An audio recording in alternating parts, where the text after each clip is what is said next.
Listeners should be aware that the following program contains language and audio images which may be found disturbing and may not be suitable for your snotty-nosed little brat who probably cusses like a sailor behind your back anyway.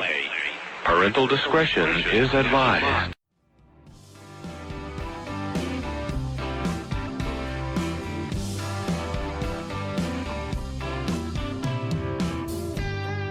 Daddy, I'm coming to see you. Visiting hours next week. Mama ain't been doing too well. I'll tell you more when we speak.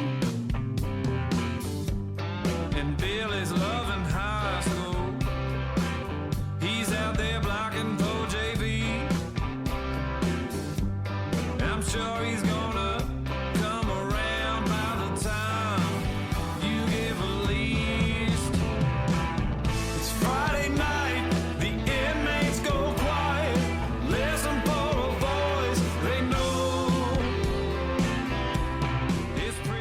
It's time to holler down the pipe chase and rattle them bars, because we're going to do a prison show for you right here at beautiful old, historic old, exciting new KPFT Houston, from the heart of Montrose, where we all hope tomorrow will be a better day. Dreams, I can see your freedom. I will hold you once more. To the men with no visitors, no money on the books. Remember, David's always gonna be here. You're never so alone. This thing's my love. It's Friday night, the inmates go quiet. Listen for a voice they know. It's Prison Radio. Prison Radio. Well, folks, it's Friday night when you're hearing this. We recorded it Monday night, and you're welcome to the Prison Show. We are not in fund drive, but as always, I'm going to remind you, 713-526-5738. Make a pledge in any amount, please. Also, go to kpft.org, click the red donate button, and make a pledge in any amount. Now, we are waiting on one guest to call in, an attorney for Rodney Reed. We also have Terri LeClercq, who wrote Prison Grievances, When to Write, How to Write, and is the queen of our Prison Show book club, and a busy little bee when it comes to letters regarding that and other things from inmates. We have our Death Row Angels. I believe, well, we have one for sure. I don't see the other one yet. However, they have a spot tonight too. And then Daniel Mancini, who I also do not see yet. So we're hoping everybody will be on this call by the time their turn comes up. In the meantime, we have about 9 recorded calls to go with all our regular callers tonight, and I will go back and forth between them. And we will be able to intersperse the recorded calls and the regular calls and get everybody in, hopefully, with 2-minute calls, and not have to shorten the calls as we do from time to time when we're overloaded with calls. So we don't appear to be overloaded with recorded calls tonight, so it looks good. And David, is our producer, is not with us this evening. He probably is listening in or prepared to listen in. I see a question about, can you hear me? Can everybody hear me? Nod your heads. Yeah. Okay. All right. So that's probably something on their end. All right. Let's go ahead and start with Miss Terri LeClercq. Need to unmute? Terri, you may have to unmute your own. How's that? Oh, there we go. Yeah. Greeting all of you. And tonight I give thanks. I thank this radio station for allowing me to speak to you. I thank each one of you for listening, for thinking, for responding when you can. I thank our dear friend, Ed Lyon of Ramsey, for the stunning portfolios he created for us. When I look at those portfolios, I imagine the many hours, the craft shop frustrations, the cost, the pandemic slowdown. I'm amazed. Thank you, Mr. Lyon, and also thank the Ramsey Craft Shop supervisor, Mr. Jay Risano, for helping so much with this project. You are exactly the type of employee that TDC needs to have on all units. I hope our TDC listeners will find a way to encourage other supervisors to help people help themselves. It's a beautiful job. Okay, I thank so many of you for writing to me. Beautiful cards, personal prayers, thoughtful book reports.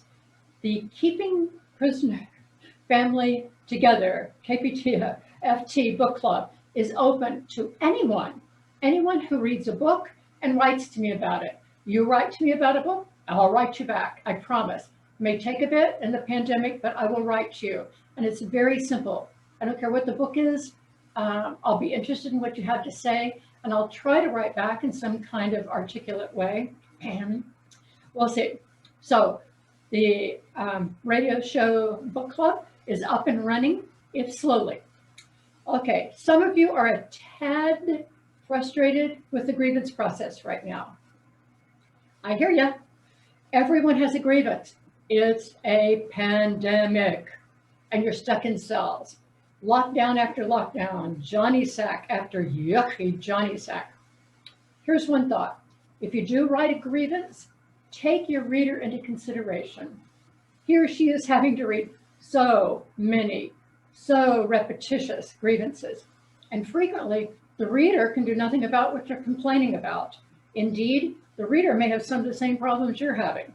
So be polite, offer your facts, and hope for a good resolution. Deep breath, deep breath. Okay. Now, the main portion of my little part of this TV show is a poem. I'm going to read you a long poem. It's printed on the back of my September letters to those of you who've written to me this month. I want you to see what it looks like. Can you see that picture of Jack and me? That's on his 89th birthday a few weeks ago. And here's the poem. I'm going to read you this poem by Maya Angelou. Sit back, relax. It's titled, Still I Rise. When you hear it, you're going to understand why I'm using my short time here to share it with you.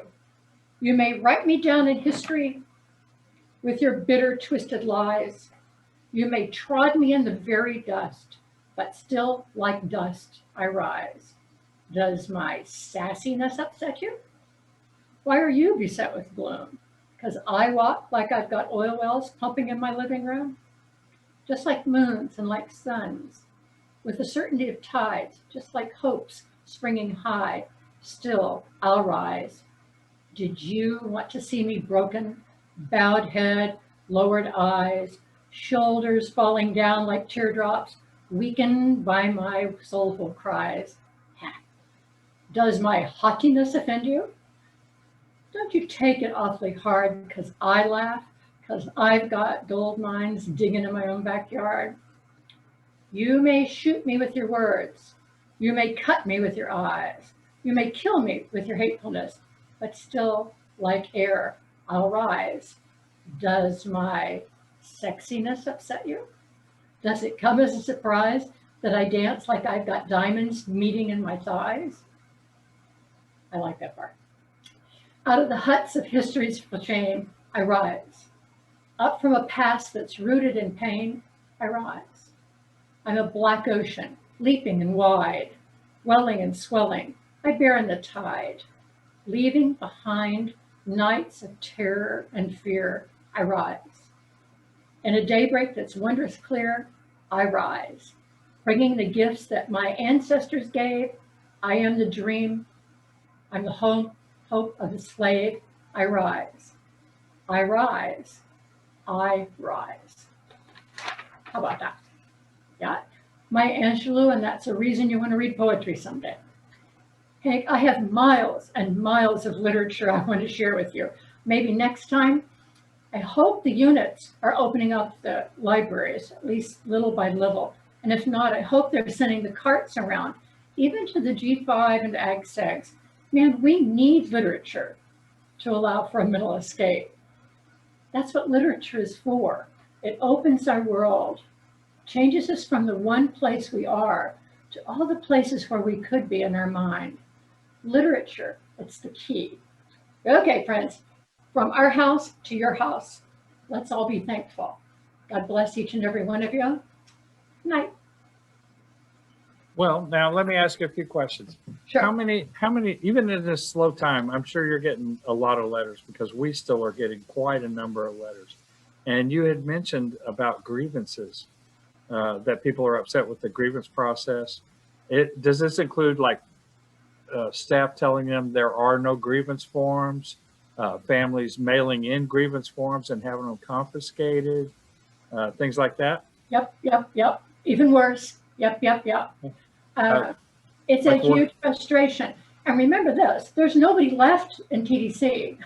The staff is down to like you, me, and the 3 or 4 people that are up here, and they're trying to run the whole state prison system by themselves. So there's really no one to put in the new grievances. There's nobody to read them. It's horrible out there.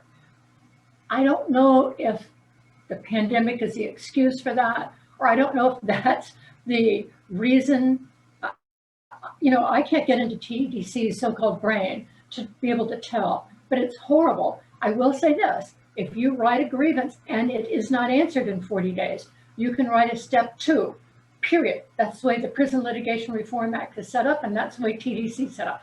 You can write a step 2, even if you have to write it on the back of a blank sheet of paper, a step 2, and put it in that grievance box. And they have a limited time to answer.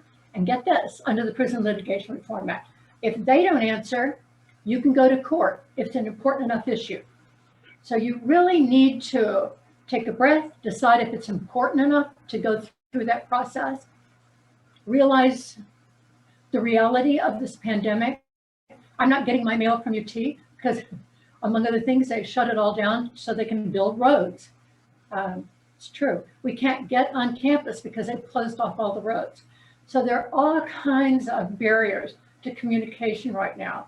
You have to recognize it, deep breath, accept it, mindfulness, whatever it takes, work out double in your cell. If it's an important enough grievance, keep at it. But if it's a whining complaint, please know all of the rest of them have it too.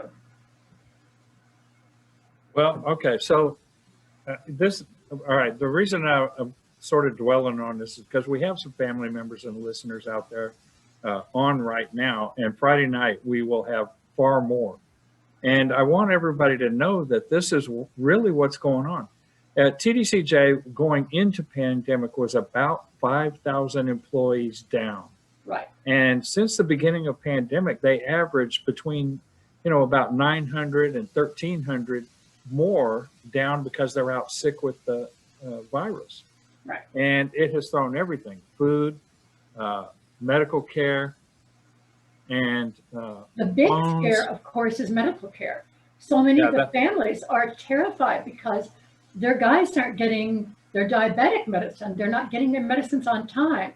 They're not getting to go to the medicos because there aren't any. And also because they say, oh, it's nothing. It's a mess. Now, I've just read letters from 2 people who've just come back from hospital after having had the virus. And one's been back 1 day and one was back 2 days. And so they've been getting them to the hospital and boing, right back out.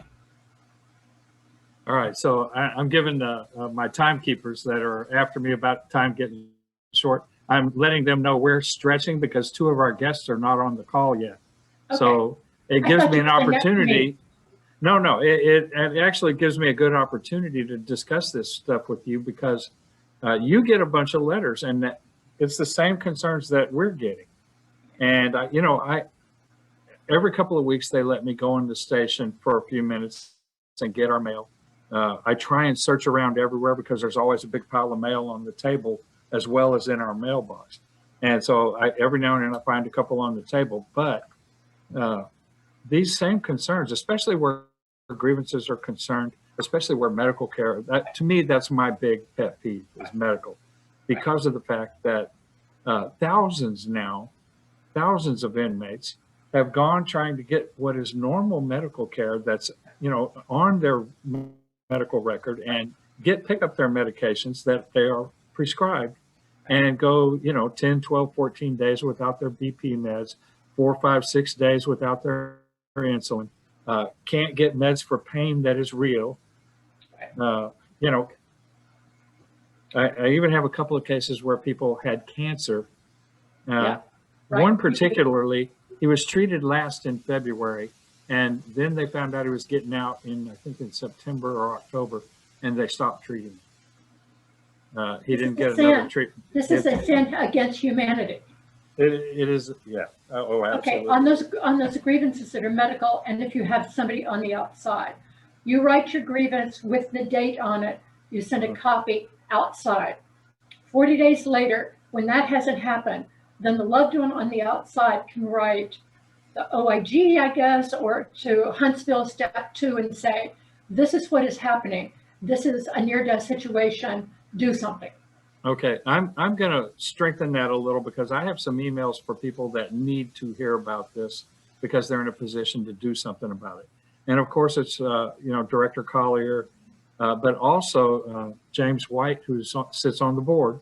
Right. And we had him on last week, and he was a great guest, and he has a real heart for the stuff, and he's a smart man.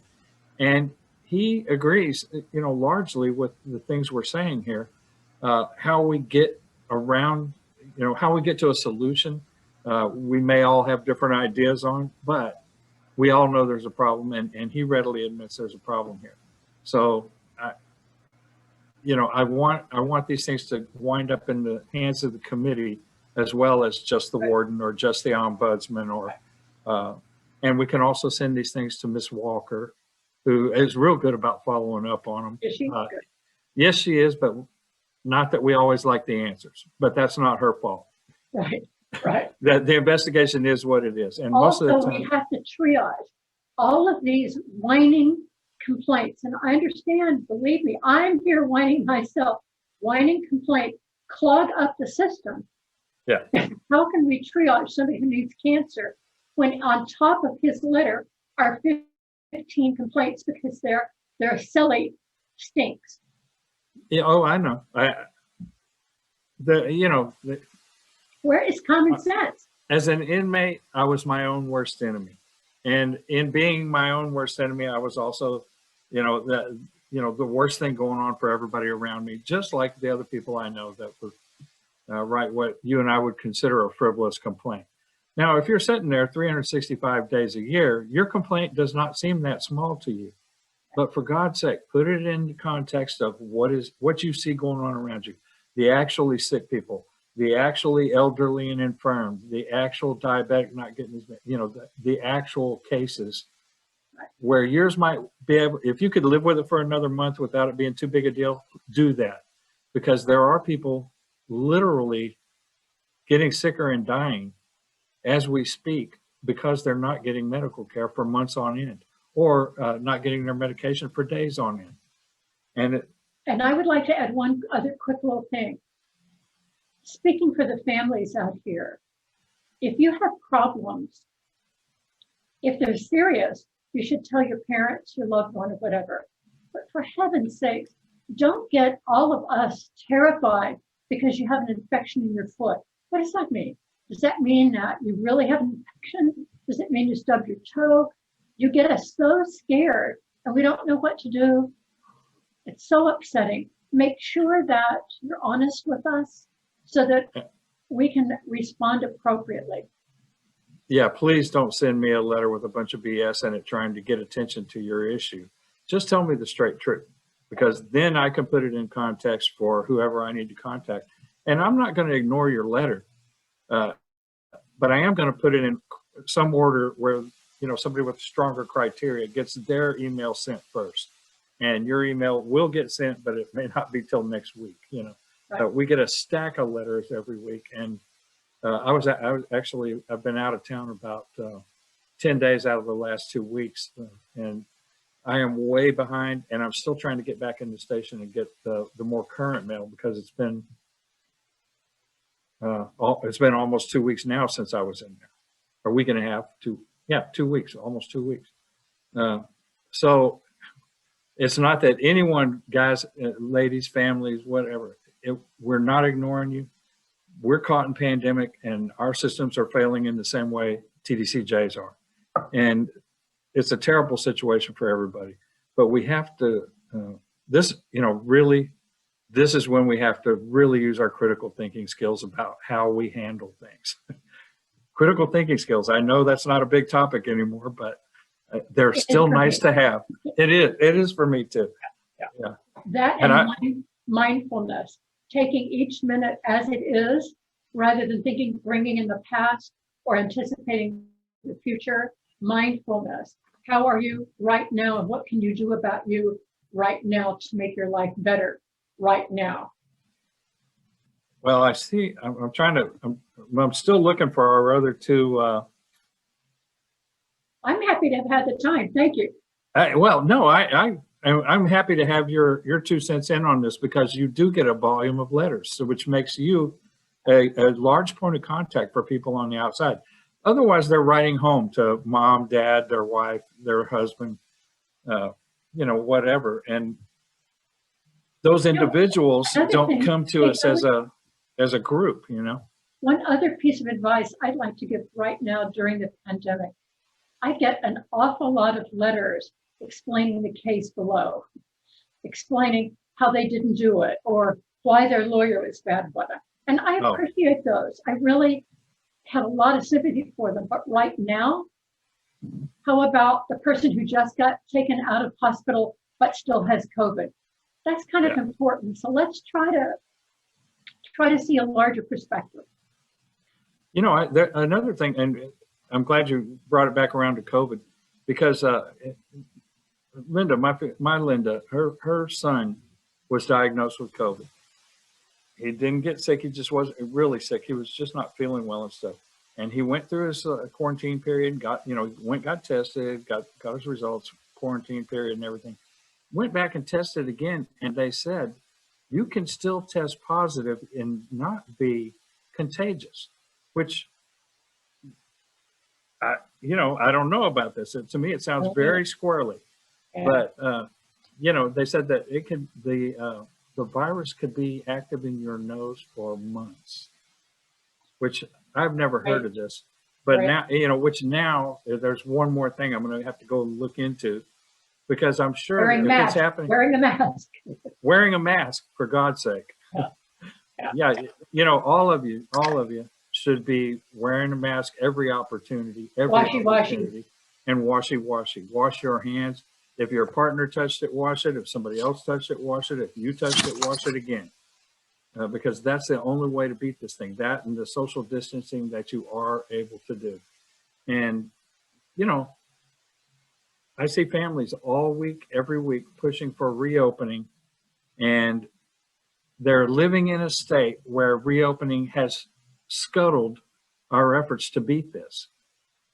And all over the state of Texas, county after county and city after city are having rising numbers again, which are now predicted to be worse this winter than they have been all this year so far. So we are not anywhere near out of the woods. We're not anywhere near ready to have contact visits going. We're not even ready to have food back up operating right in TDCJ or phone calls. I give TDCJ a lot of credit because they have tried a lot of stuff, but now they're so short-handed for so long, and these systems have failed so badly under the strain of it that they can't get ahead of it either. And you would think that in a more enclosed environment, you could have greater control, but they're so short-staffed. They're moving people from building to building. They're sending guys out to the hospital and bringing them back where they've been in contact with who knows what. And staff people that, all right, they may take your temperature and make you sanitize when you go in. That does not mean you are not carrying. It just means you don't have a temperature at that moment. And if you are carrying, sanitizing does not stop that. You're going to sneeze, you're going to cough, you're going to yell and blow droplets out in the air. For God's sake, folks, if you're listening, if you're in the sound of my voice, wear a mask, keep your distance, wash your hands, and wash everything you touch, they touch, or you touch again. Miss Terri LeClercq, how can people get a hold of you? Well, they can write to me at the law school, Terri, Terri, LeClercq, LeClercq,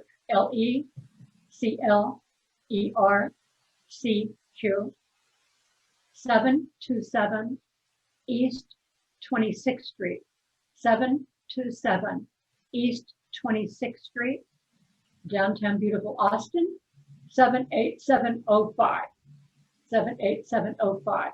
Be sure to put my name on it or it'll end up in Actual Innocence or God knows, the library, who knows.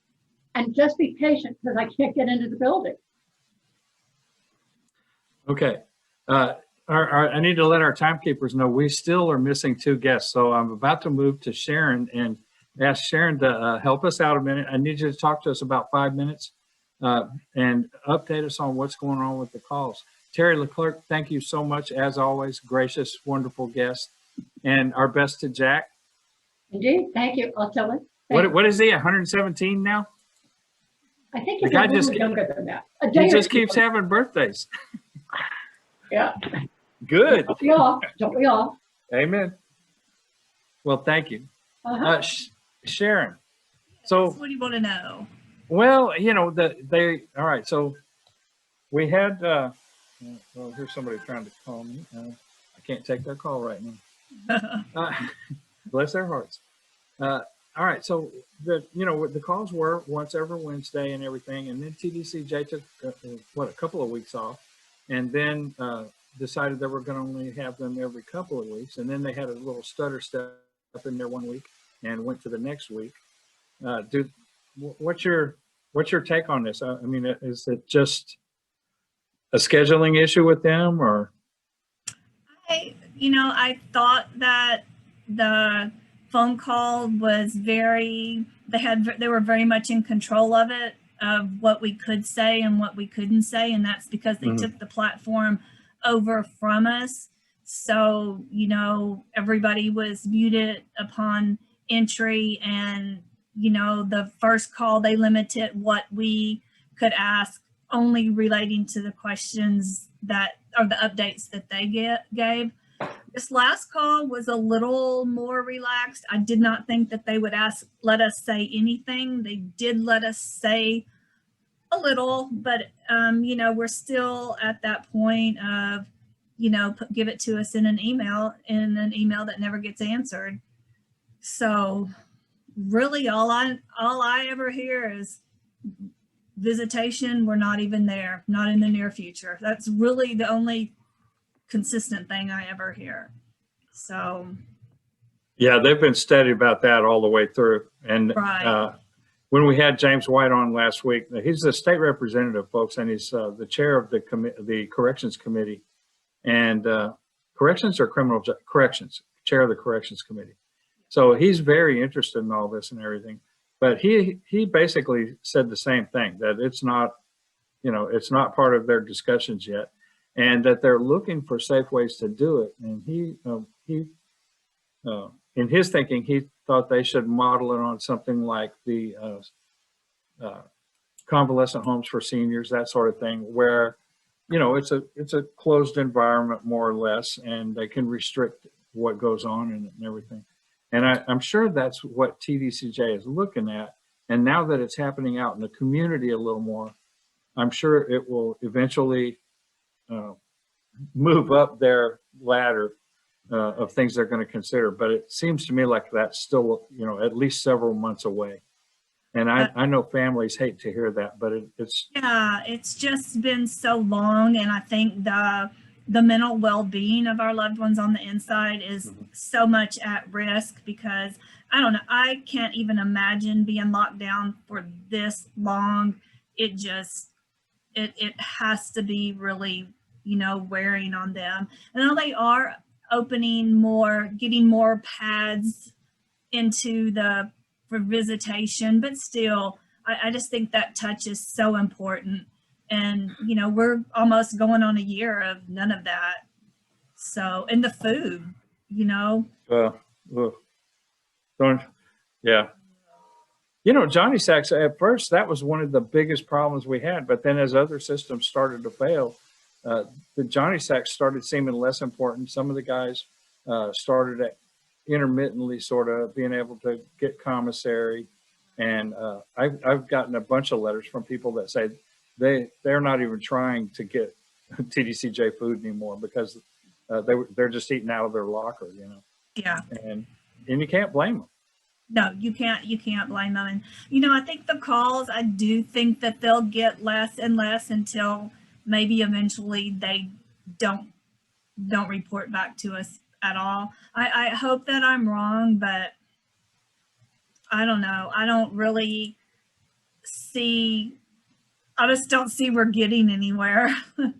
Yeah, the You know? answers have been the same since March, Right. essentially, or Really? March, yeah. But you know, so now I'm not trying to knock TDCJ for this at all because No. they are in as hard a spot as anybody else, and it turns out their death rate is actually lower per capita for the number of people in there than it is in the state of Texas per capita. The comparisons are not exact. It's not quite apples and oranges, but it's not apples and apples either. Right. Because of the conditions in there versus out here. And I just have I have a feeling that it's starting to sink in on them that their systems are actually failing. Yeah. You know, the only things that have been improving are like video calls and some of the phone calls, but in some places the phone calls are getting worse again. So it's yeah, we're off of the schedule, guys. I'm going to tell you one more time. We're off of the schedule. But we Our had two guys guests. just, we they're have two- not on. Yeah, They just aren't on. yeah. So we have two guests that are just not on the call tonight. So we're filling. And we luckily have two great people that we're able to fill with because between Terri LeClercq and Sharon, we have people that really have a handle on things that are going on with TDCJ. So, and now I guess I should ask you about Tifa. What's Tifa up to? Oh, we're just doing so much. Our big thing right now is our fun run that's coming up in December, and it's a virtual fun run. And, you know, we're just getting people to sign up, get your pretty little t-shirt for $35 and run your 3 miles before the 5th, or at least through the end of the year. And, you know, you're going to come on, we're going to have a virtual sort of like criminal justice speaker day. So you are going to come on, you're going to speak, remember? Do you remember?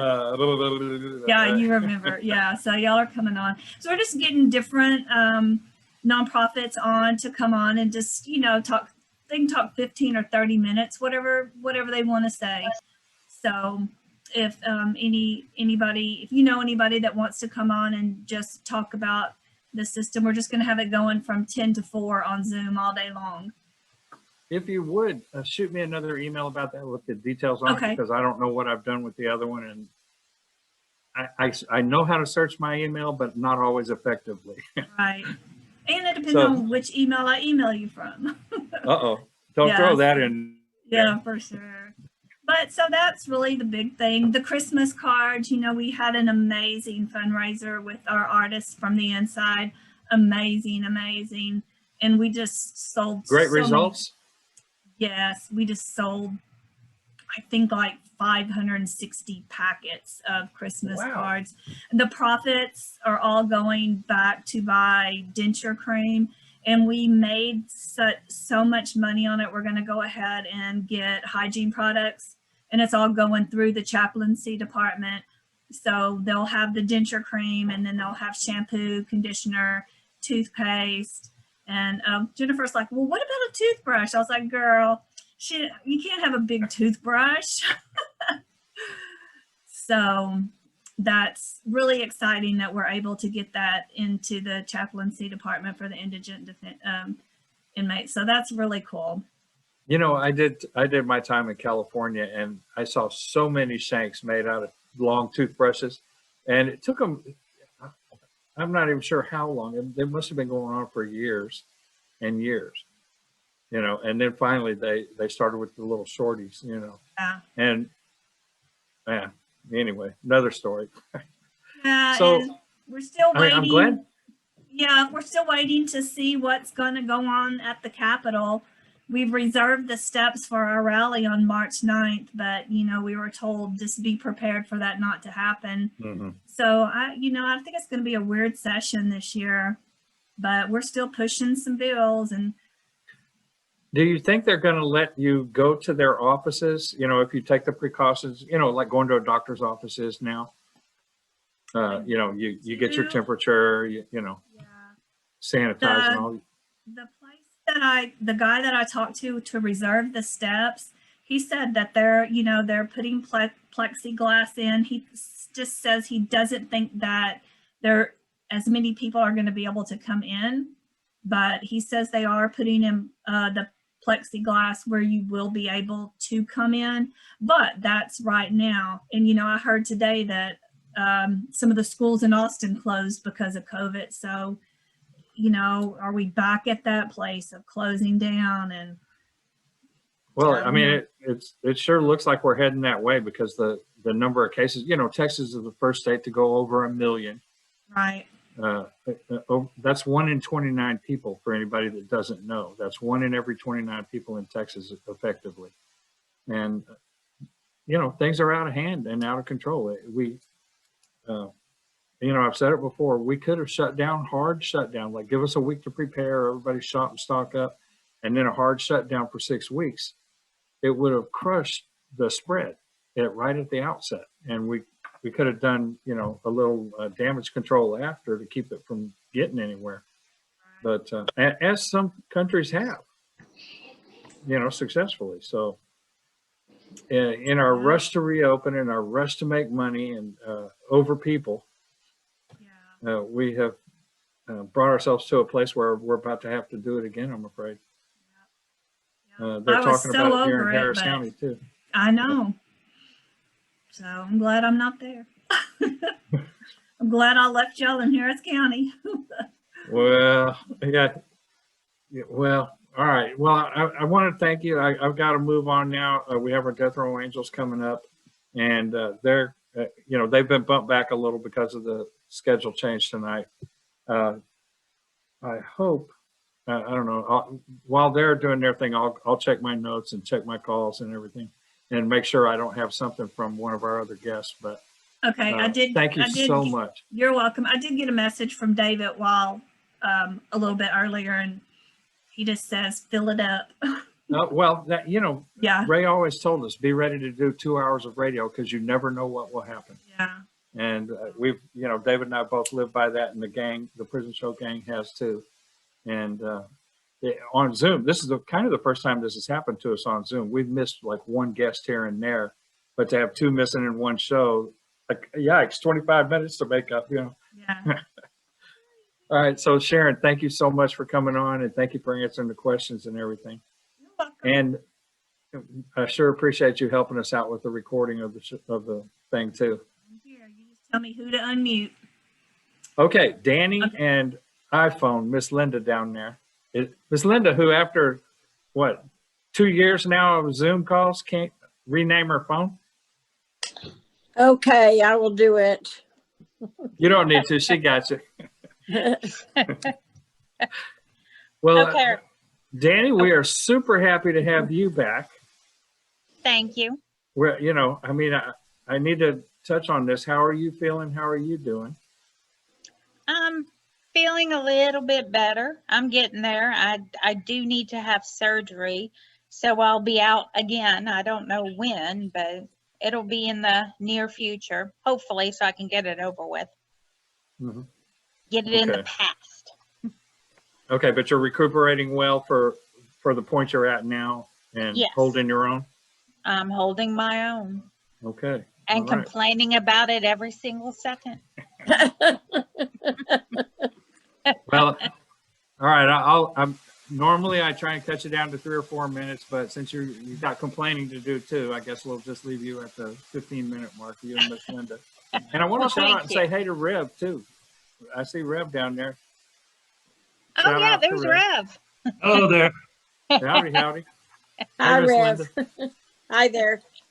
Well, we've got just about everybody on here. Now, if we just had David Daniel, and Quincy, we'd have a full house. But anyway, let me let you get about your business. Okay.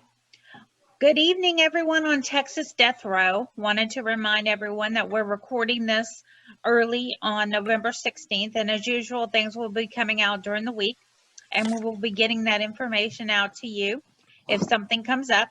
We hope everyone is staying safe. Earlier this evening, TDCJ reported Pulaski does not have any active cases, but it does have 6 employee cases. System-wide, there have been 63 confirmed, 102 presumed COVID deaths, with 43 pending.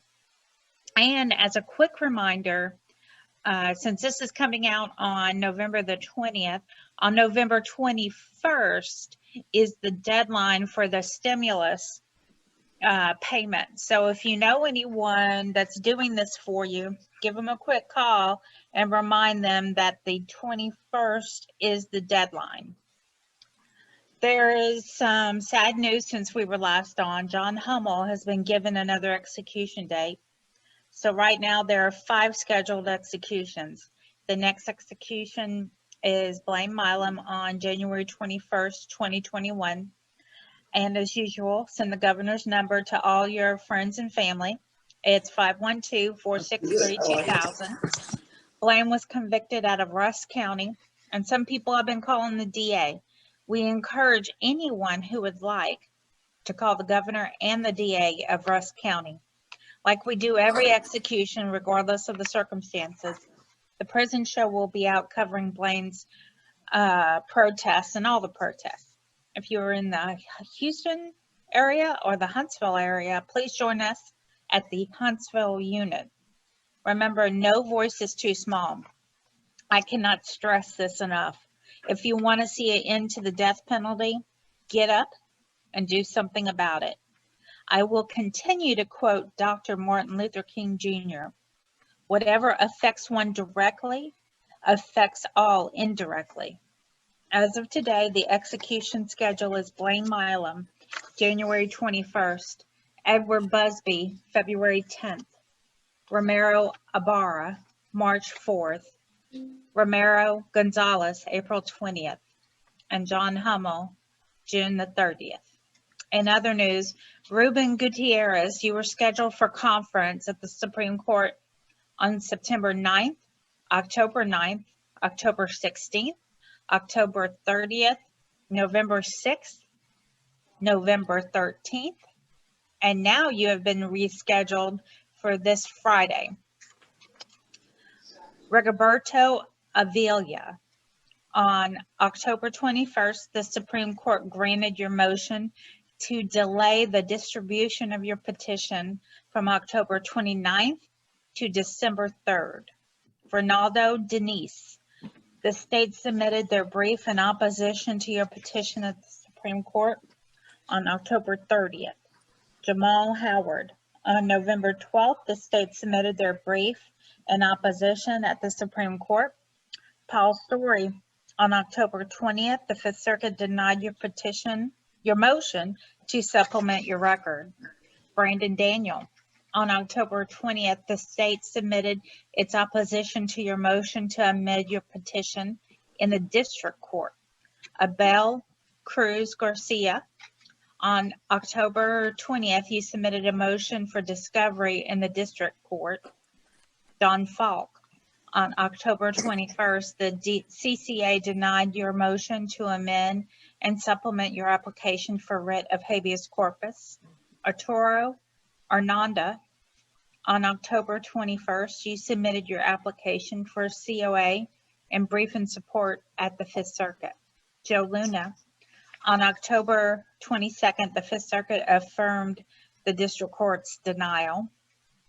Gerald Marshall, on October 22nd, the district court granted your request for a temporary suspension of your briefing schedule. Donald Bess, on October 22nd, the state responded in opposition to your application for COA at the Fifth Circuit. Juan Reynoso, on October 27th, Judge Hughes denied your request to alter or amend the judgment in the district court. Blame Milam, on October 27th, the Fifth Circuit denied your motion to file a successive federal habeas petition. Marcus Drury. On October 28th, the letter you sent to the district court was placed on your docket. William Spear, on October 28th, the state's brief was filed at the Fifth Circuit. James Broadnax. On October 28th, the state replied to your supplemental brief at the Fifth Circuit. Then you replied to that on October 29th. Armando Laze. On October 29th, you replied to the state's opposition for discovery at the district court. Brandon Daniel, on November 3rd, you filed a renewed motion for discovery at the district court. Howard Lewis, your motion to supplement your appellate record was dismissed at the CCA on November the 4th. Micah Brown, on November 4th, you filed a motion for leave to file a brief of amicus curiae, National Association of Criminal Defense Lawyers, in support of your objections to magistrate judge's order in the district court. And Joe Luna, on November the 5th, you filed a petition for a panel rehearing at the Fifth Circuit. Obel Cruz Garcia, on November 6th, the district court denied your motion for discovery without prejudice. Courtney Robinson, on November 6th, a notice of completion of state court proceedings was filed, along with a motion to reopen your case at the district court. You also filed an opposed motion for a briefing schedule. George McFarland, on November 9th, you filed your brief in the Fifth Circuit. Okay, on a personal note, like I said last week, I was in the hospital for a month with pneumonia, and nearly all of that was in isolation. I am finally home and getting ready to have surgery. Wanted to remind people I'm still answering letters, but I will get to them. I also wanted to give a great big hello to Curtis at the Estelle unit, Leroy at the PAC unit. Hey, Leroy, I've got something that I JPayed you today, and I'm sorry I missed some of your phone calls. Call me back. And great big hello to BD, Rick, Philo, Farron, and Paul DeVoe. I love you all. And of course, great big hello to Pete over at the Ramsey unit. Love you. And I think Linda has something. I've got a poem that David Collinsworth gave me. It's from a guy named Michael Ferguson from the Jester 3 unit. So none of the death row guys have sent me anything. So I've got a poem from him. It's called Behind Every Great Hatred is a Love Story.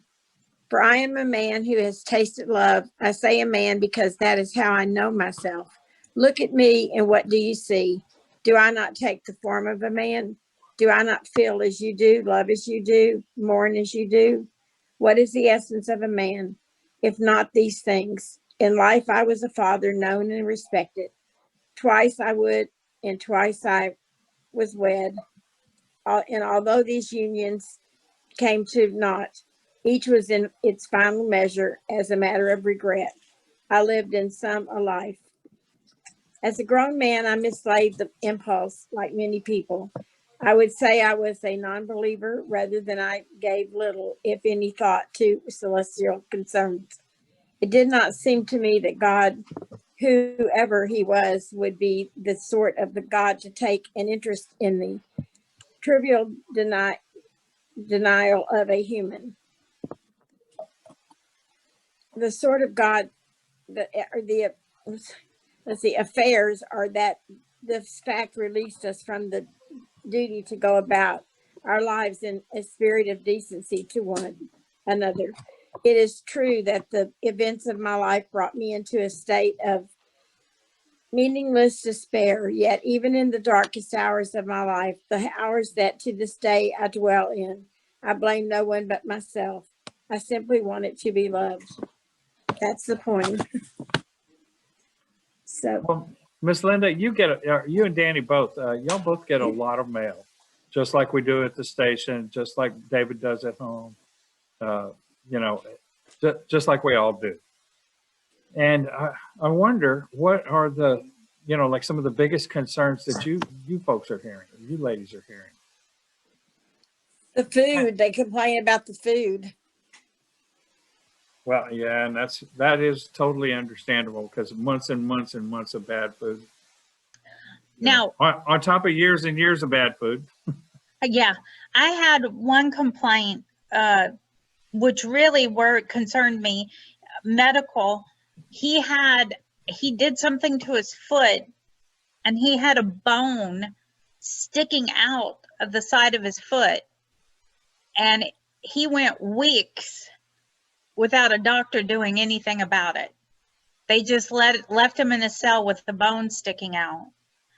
And I called up there because I was on his medical release. I called up there several times, you know, telling them this man has a bone sticking out of his foot. Nothing. Is the situation rectified now or no? No. Okay, get me that information. That I can get some action on, I'm sure. Okay. Oh, and thank you so much for the action you got on the friend of the guy at the PAC unit. You know, I can't get it for everybody, but every now and then we get one, you know. I try, you know, if I get the information, I try. So. Well, I will get it to you. Okay. Sadly, it does not always work, but every now and then we get one, you know. Well, they're starting the calls because last night they tried 4 times to call here, and the operator was coming through, but she said, "I'm sorry, but we're having trouble connecting the other phone. They're not connecting on their end." On their end. So I don't know who was trying to call. She said it was the death row guy. They were letting just them start making calls. So I'm expecting tonight, hopefully they'll try again and they'll get a good phone. Well, they've been locked down for a while, so I assume that's a good sign that they're, you know, starting to lift the sanctions there. Yeah. Okay, and you know, and I'll say this to all of our prison show gang, because I distribute some of the letters. If if one of those letters has something like that in it, definitely get that back to me right away. I don't screen every letter, you know, it's not always my business and stuff, but those are things I can try and help with. So, you know, definitely hit me back with that kind of thing. Well, he's one of my friends. So I thought, and I'm on his medical release. So I figured, you know, they would listen to me, but they're not listening to me. Well, all right. So it may be, you know, maybe I'm doing more than they would like, but I started including some media, some elected officials, and several people at TDCJ in each one of those. And so as a result, I've started getting a little bit of traction with them and getting a little action on some of these. And, you know, going forward, this is another place where James White and his office have come into play. They have,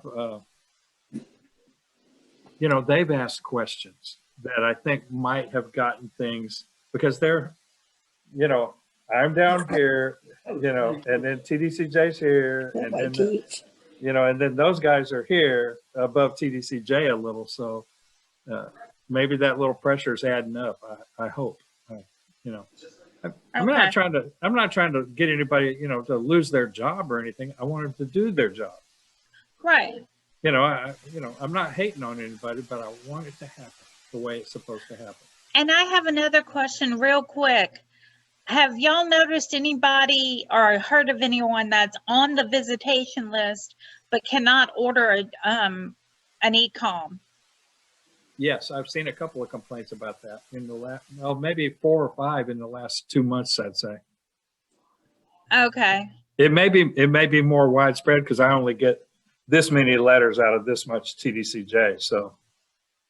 Okay, and what did you rectify it, or? I don't know if it ever got rectified, because usually after I get the letter and I send off an email about it, The only people that respond to me after that are TDCJ. So, Okay. you know, I every now and then I'll get a secondary round of letters about something like that, but I think mostly eventually they get rectified, you know, and the guy gets tired of waiting on me because our mail is so slow, and they get to it before I hear anything else, you know. Okay. Some of my responses from TDCJ take 2 months, Yeah, they do. you know, and so the guys think we really forget about them, but that's not the case. We're still waiting, you know, and it's a terrible situation because it makes us look bad too. And, you know, and folks, we are trying. It's just not easy. No, The it's not. cooperation level is down here. Yeah, maybe a little below that, you know. But, you know, I got to say, you know, like Myra Walker, James White, and a few others have been real forthcoming in trying to help now. So I'm impressed by that, you know, and it gives me a little hope for the future. So I need to move on. Thank you, ladies, again, as always. You know, being that it's related to death row, I wish we could just put you out of work and get everybody off of death row and end the death penalty because it's so stupid. And So do we. it's so stupid. That's my 2 cents worth. Well, All right. Joe Biden said he's going to do it. So, Well, I didn't hear that. yeah, he said he would like to abolish the death penalty the other night. So, yeah, well, he's said several things that he's never said before in his life. And those things, after years of him saying this and that and the other, I have this much trust for. Well, he's better than what's in there now. Amen. Amen. Well, we'll see come the 20th of January, won't we? Yeah. Yes, we will. I hear Yes. they have an eviction process. All right. So, folks, I want to thank everybody that's been our guests and everything this evening. And thank you, ladies, again. And thank you, guys. This has not been a good night for timekeeping. And I'm sorry about that. But we wound up roughly in the right spot. So I'm going to go ahead and move to the calls now. Go ahead. Captain Tom, you want to go ahead and do your shout outs?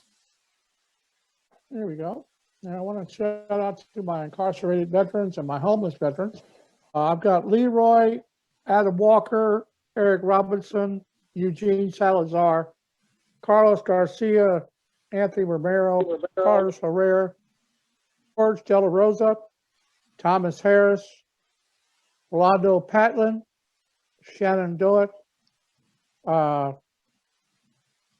Anthony Coleman, Richard Harris, Billy Wright, Rick Stewart, Chad Brubaker, Frederick Raines. Now let me get down the list here. Cody Williams, Rick Stevens, Curtis Bell, Paul Walker, Frank Hayes, Morris Lumpkin, Richard Meade, Patrick Reeves, John Hanks, J.D. Johnson, Robert Willis, Tony Gordon, Jerry Hanna, Ray Jacobs, Philip Lowe, Jermaine Broisen, Terry Lee Morris, Joseph Leon, Adrian Cortez, and Jose Brizon. And we'll see you guys next week right here on the Prison Show. I'm Captain Tom, and now back to Hank Lamb. Thank you. This is a shout out for Beto Garza and Polunsky. Hey Boo, how are you? I hope that you're in good health, spirits, staying safe, and smiling your amazing smile.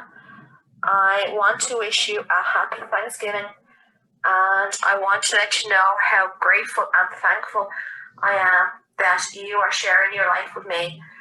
I want to thank you for being my best friend, my rock, my confidant. So a big, big thank you. And I want you to know how much that you mean to me. You mean the world. My mom is asking for you, and she's wishing you happy Thanksgiving. Unfortunately, she can't come to the phone now because I'm actually doing this shout out in my car outside my job, and I am about to go in a couple of minutes. Your amazing mom sent me a beautiful package of lovely goodies. Oh my gosh, they're so delicious. I'm eating them all the time. I absolutely love every single thing. There was like chips and jellies and you name it, and she got it for me. Well, that's about it. Please stay safe. Know how much that you're loved, and sending you the biggest, tightest hug. Good night, sweet dreams. And to everybody in the prison show, thank you for making this happen. Miss Lovina, do you want to do your shout out now? Sure. Hello, everybody. My shout out is for Jeffrey at the Eastham unit. I've missed you so much all day today. I did call up there, of course, you know me. They said that y'all are on a temporary lockdown. So, she said it shouldn't be too many days, that maybe 3 days or so. So I'm not sure if they're retesting y'all or not. The mail is forever. I did get a letter from you today, and I'm writing you back. I'm so tired. So I'm going to go to sleep early tonight, and just know that I'm thinking about you, and I really, really miss you so much. I'm glad I got to do the video visit last weekend before they locked y'all back down. I guess y'all are getting some new cases at y'all unit of COVID. So it seems like that's what's going on. So hopefully you're not one of them. But either way, I'm just praying for all of y'all. You mean so much. I will be calling Huntsville this week to check on your trustee and all the good stuff. All right. I love you so much, babe. Thank you. Okay. This is from Vicky. Hi. This message is for my son Charles at the Darrington unit. Hi, baby boy. I love you. And I miss you. I know I've written you already, but the surgery went fine. I'm doing fine. All of the complications from the surgery, they've all been taken care of. So please, don't worry. I'm fine. I'm doing good. How are you doing? I know the weather is cooling down outside, and I think that makes things a lot easier on a lot of people.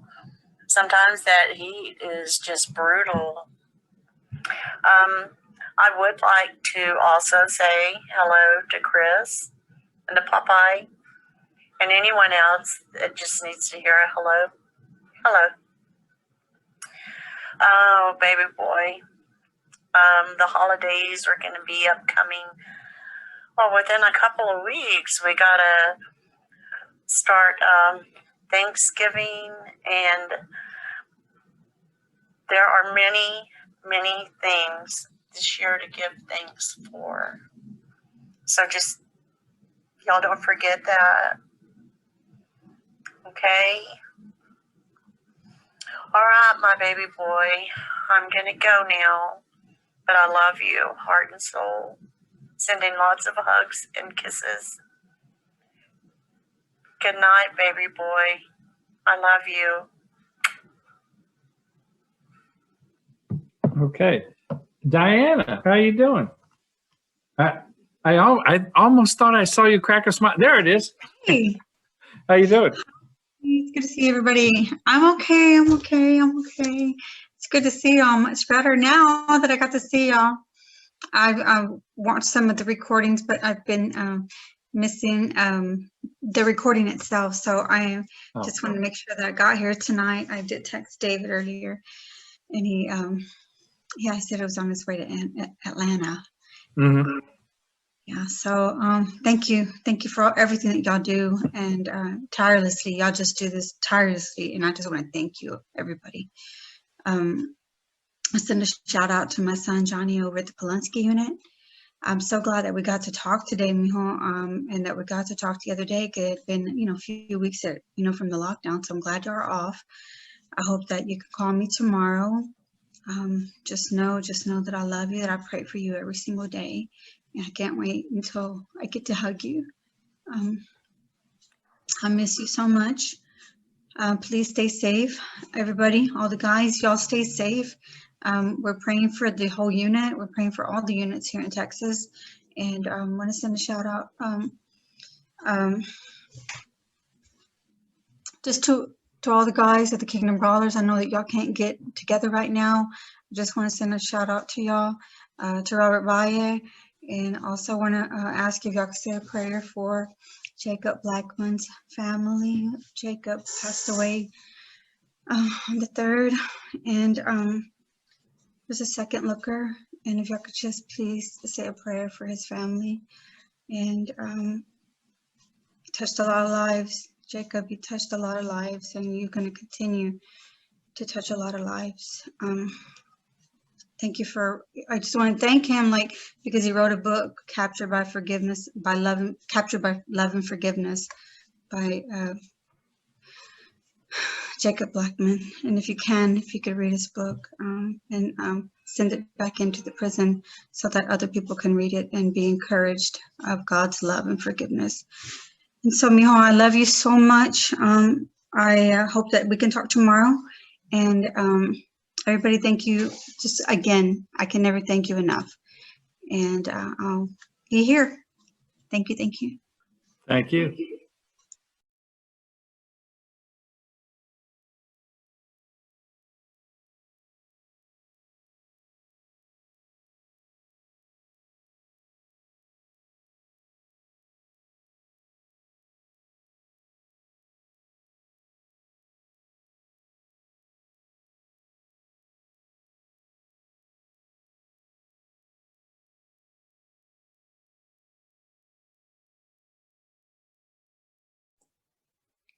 Yeah, nothing, Hank.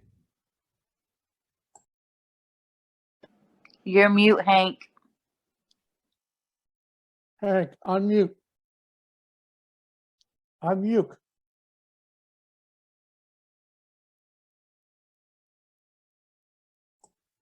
Hank, unmute. There we go. Now, thank you.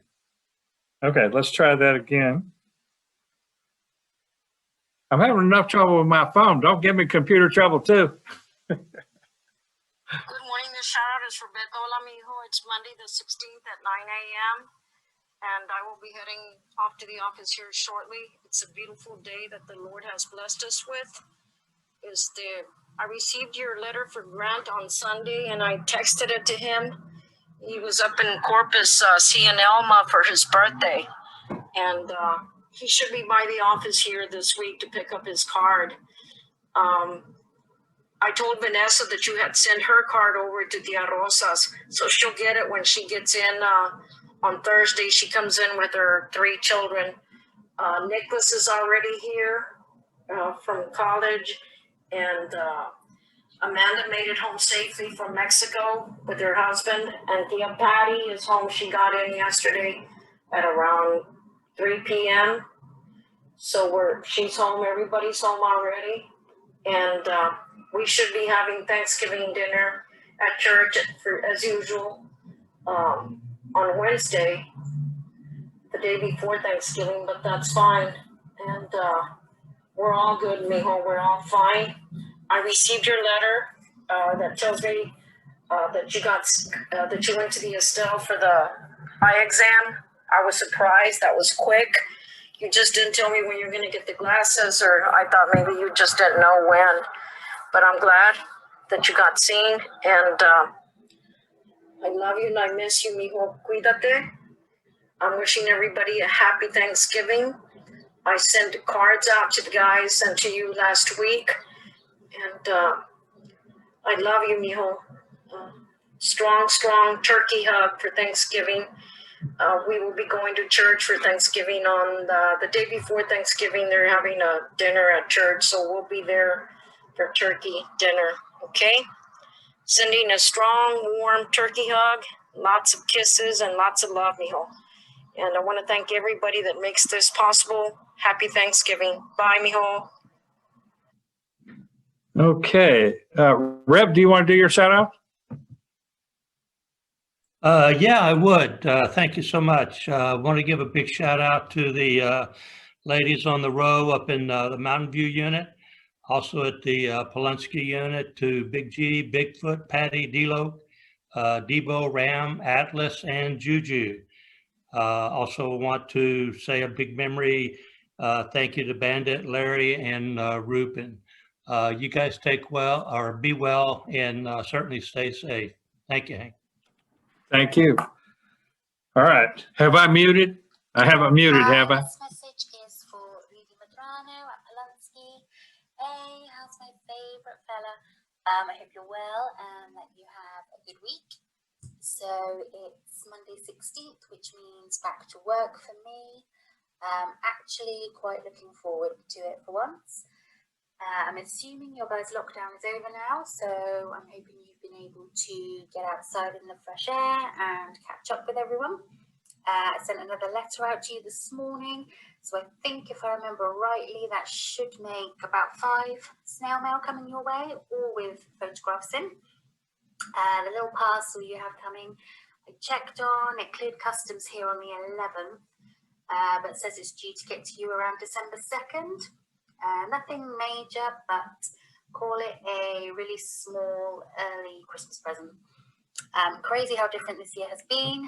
My Facebook memories reminded me this morning that on this date last year, I was winging my way to San Francisco. No such luck this year, hey? Nothing else too exciting to report this end. I hope you enjoyed your little music treat again on Saturday just gone. Was it a cookies and coffee night again, or perhaps the beloved raisins and prunes? Who knows? You are so rock and roll. Anyway, I hope to hear from you during the week. Without fail, you always brighten up each and every day for me, so make sure you stay safe and well. Missing you like always, and just sending you the biggest hug and tons of love. Okay, adore you, and we'll catch you soon. Okay, thank you, everyone. Okay, now let's see. Rosalinda, you ready to go? Hey, I'm ready. This shout out is for Paul David. He is in Ferguson unit. Hey, mijo, ¿cómo estás? We're doing good over here. We didn't do anything this weekend. I got something to tell you that's funny. Well, I dyed my hair deep violet. And the kids came up with the idea that I look like a radish head. Carmen called me a grape. So let's see how that goes. Well, I think I look good, and they're over there calling me kind of food. I guess they were hungry that day, huh? But also, well, together, let's go for it. You ready, Paul David? Happy birthday to you. Happy birthday to you. Yep, we're going to sing to Maria. You know who I'm talking about. Your wife, my sister-in-law. I had to do that on the show because, well, her birthday's on Wednesday, but I know that you're going to sing with me. Anyways, I want to do that shout out, and we're doing good over here. Everything's going good. Jesus is doing good at work. Kids are doing good in school. Starting January, they're going to go to virtual. And I'm going to pull out Paula from school, so she's not going to be going to school no more. But she's in pre-K, so she'll be doing good. She knows more than what she needs to. But anyways, I'll let you go, mijo, and I love you. I haven't got no letters for you. I send you one, I believe, Saturday or Sunday. I send you one, so hopefully soon you'll get that one. I'm glad everything is going good with you so far. Hopefully get some good news that you're coming home soon or something. I don't know. I'm just praying out of the blues. But I love you. I wish you the best. I miss you. I love you. Big hugs and happy Thanksgiving. I'm going to make some turkey and some ham. A ver qué más hago, mijo. Te quiero mucho, mijo. Te me cuidas. I love you. Thank you, guys. Thank you. Let's try the next one. This one's from Tiffany. Thank you, David. My message is for Rodney Reed at the Polunsky unit. Hey, Rodney, it's Tiffany. I hope you're well and enjoying this moment, 1 year out from the stay issued a year ago yesterday. Thinking about that day and how everything unfolded is still one of the most exciting and happiest days of my life. The Innocence Project marked the occasion by writing a nice piece about you that they posted yesterday and then sent to all of their supporters in an email today. Everyone is looking forward to the hearing in February, and we're all so grateful for the opportunity to prove your innocence. Please know you are loved and supported always. Stay safe and take good care. And thank you to everybody at the Prison Show for continuing to do this program each week. Good night, everybody. Sharon, did you want to do a shout out?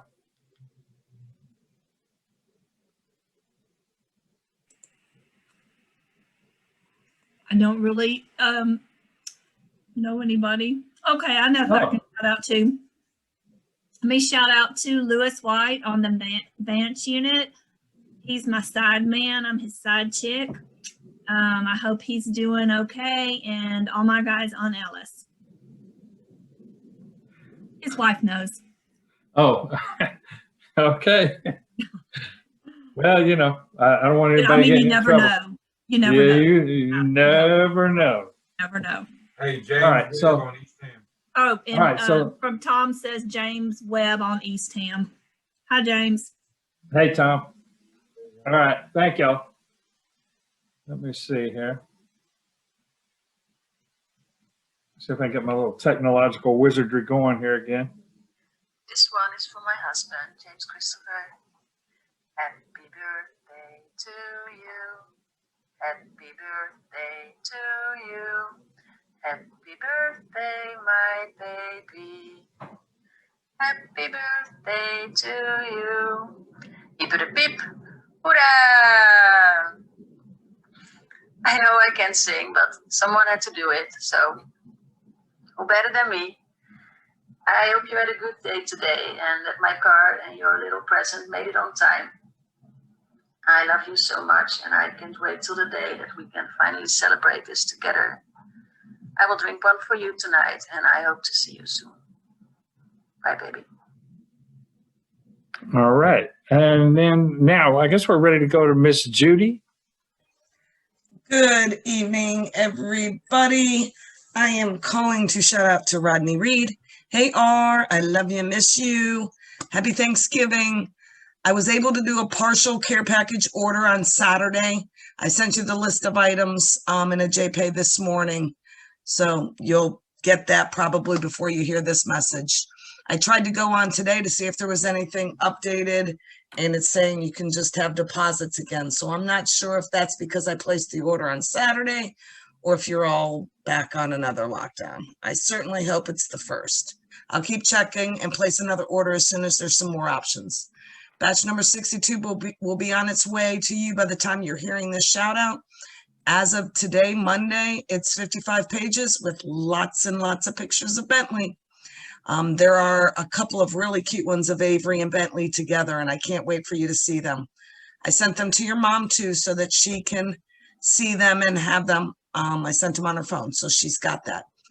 The Innocence Project did a really nice article on you for the 1 year anniversary of the stay. It also, it's included in the batch coming up, 62. That's I'm sending to you on Friday. I was able to read between the lines and got your message of appreciation. Just wanted you to know that it didn't go unnoticed. Hope you're doing well. Looking forward to my weekly update from Jane, and I'm going and hoping to be able to hear your voice soon. It's definitely been 90 days since the last call. Just saying, hopefully they'll be able to start those back up soon. That's pretty much all the updates. I just want you to know that I miss you so much and that I love you. Sending you lots of hugs and kisses. Stay strong, keep the faith. Continue to hope and dream. Our dreams are alive and well. I'm thinking of you and praying for you. 560 and 626. Good night and sweet, sweet dreams. I love you, Rodney. Mwah, mwah, mwah. Happy Thanksgiving. Happy Thanksgiving.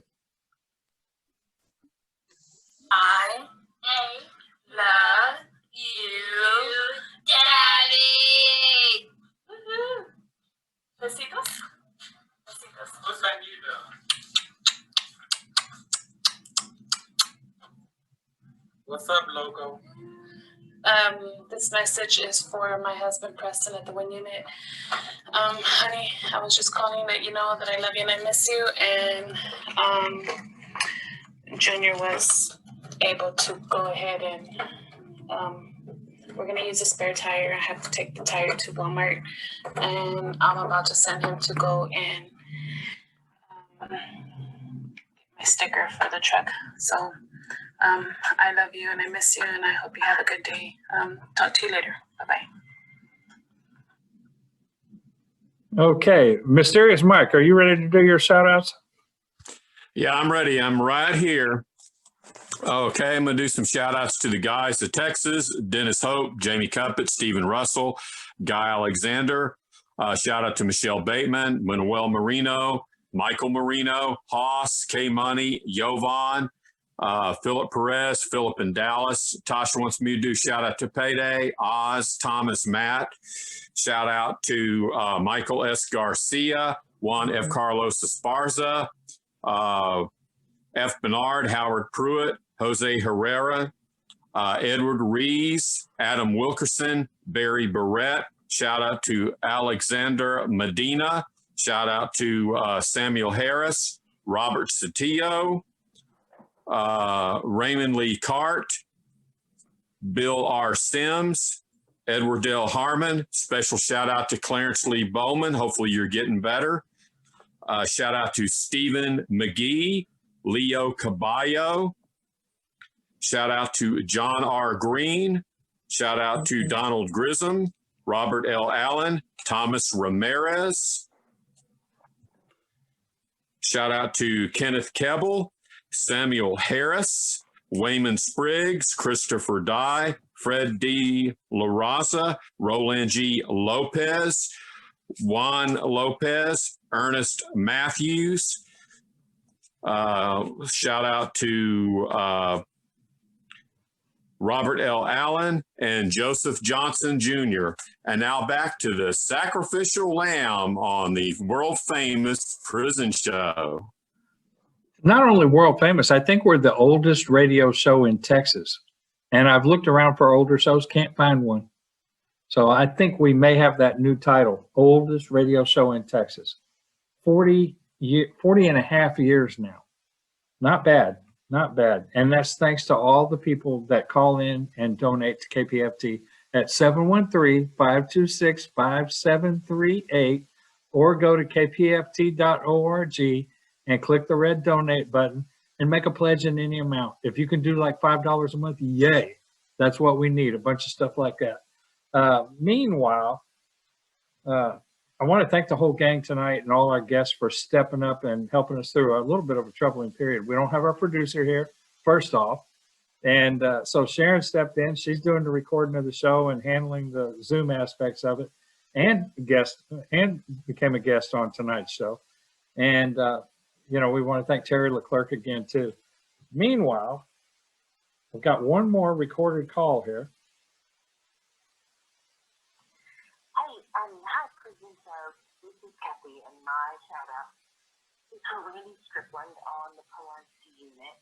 I'm so glad you guys are off the lockdown and that we can talk again sometimes when it works for everybody. Anyway, Dave, I love you so much. I'm doing my call-in early because I'm going to have the baby again tonight. And it's very hard to be on Zoom and take care of a 2-year-old. But I love you, and I will be so grateful for the day that we get to see each other again. Thank you, Prison Show. And let me do a quick shout-out, too, for David Serlis on the East Ham unit, trustee camp. He's my stepson. David, I just wanted to tell you to give me a call. I haven't been answering much. I just get busy. But just keep trying, and we'll, I'll get to talk to you soon. And I hear bits and pieces, just clips about, from your dad or whatever, but I just wanted to let you know I love you and I'm thinking about you. And I'm going to look up I'm going to look at your answer. I'm going to look right now. Okay, love you. Call me. Bye. Thank you, Prison Show. Thank you. Elsa. Oh, Elsa. Good evening. Good evening. This goes out to Juan Segura over at East Cam Unit. Baby, I hope you're doing well. I'm a little bit under the weather. Hopefully it's nothing serious. You have no idea how much I've been missing you lately. I love you very much. I know things aren't easy right now. They're a little bit stressful with things that are going on with you. Just know that I'm here. You're not alone. We are in this journey together. I love you very much. Keep saying your prayers and never lose hope. Good night, babe. I love you with all my heart, and hopefully get to talk to you really soon. Good night. Sending a bunch of hugs and kisses. Love you, baby. Bye. Marie, are you ready to go? Hey, yes, I am. How you doing? Good, how are you? Like $1 million every day. Right. This shout out is for my husband, Paul David at the Ferguson unit. Hey babe, I hope you're doing well. Gracias a Dios, we're all doing good. So I got one of your letters today, la del 9th. I hate to hear que they didn't give you my JPs del weekend ese, porque I did send you some. Ya sabes que I write you every day, basically. Pero bueno, hopefully by now you already got them. Y si no, pues déjame saber. I did give my mom and Luis theirs, and I'll tell you all about it on the JPay. But anyways, take care and love you and happy Thanksgiving. Okay, bye. Thank you. You're welcome. iPhone Claudia.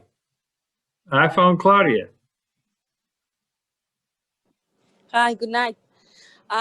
Este mensaje es para mi amor Gregorio Lozoya Jr. de Pulaski. Mi vida, espero que estés bien, al igual que nosotros. Te mandamos muchos saludos, te extrañamos mucho. Recibí tu mensaje y pues desafortunadamente iba para Reynosa. En ese rato mi mamá se va a ir a sacar se fue a sacar una radiografía porque se siente un poco mal de su pierna. Te manda saludos, te agradece mucho por tus oraciones. Y primeramente Dios, pues mañana me arreglo con eso, con tu amigo. Cuídate mucho, mi amor, te extraño, sabes que te quiero. Te mando un fuerte abrazo. También déjame decirte que el viernes tengo cita con el abogado. Primeramente Dios, pues él me va a ayudar, pues a lo mejor ahí con tu caso. Esperemos ya que todo salga bien. Cuídate, mi amor. Sabes que te amo, que eres mi vida, eres mi diablito consentido y sabes que te ama tu muñequita. ¿Ok? Muchas bendiciones, que pases buenas noches y te amo. Lo sabes que te amo y contigo juntos hasta el final, ¿ok? Que Dios te bendiga. Thank you, sir. You're very welcome.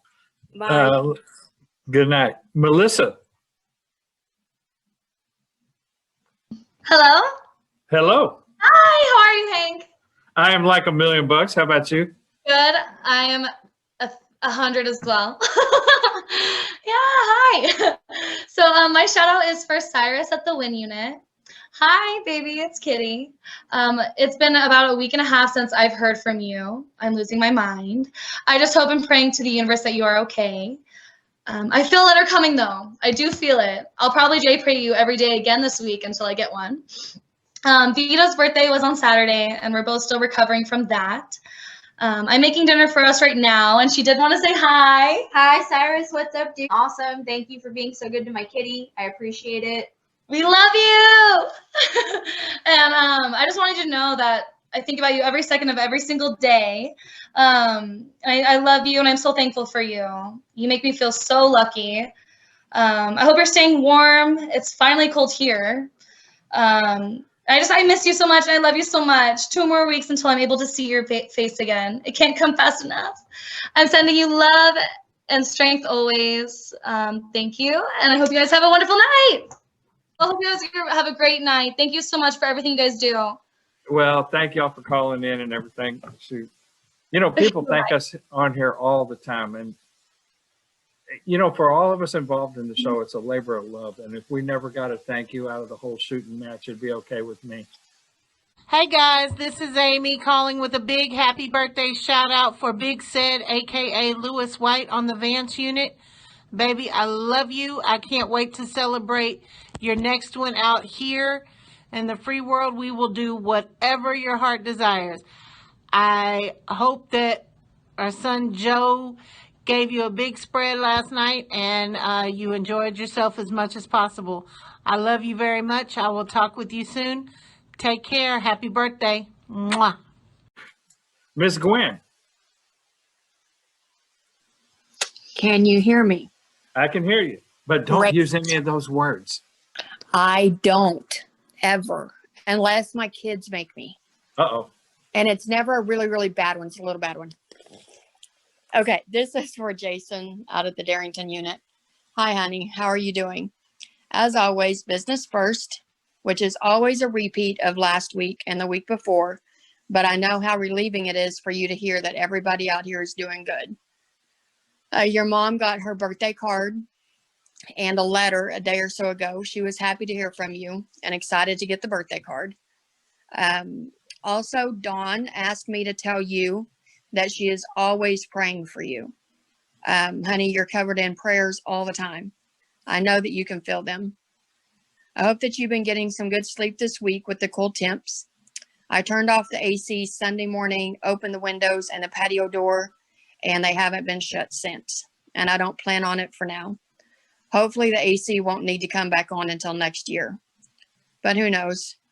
I'm still waiting to hear about the job interview I had on the 4th, but it may be next week or so. We're going to be going to Tulsa next week for Thanksgiving.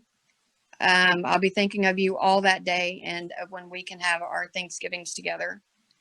Olivia wants to drive her own car, so Daisha and I are going early Wednesday, and then Logan is going to wait and ride up with her that afternoon. She has to work, so they're leaving later in the day.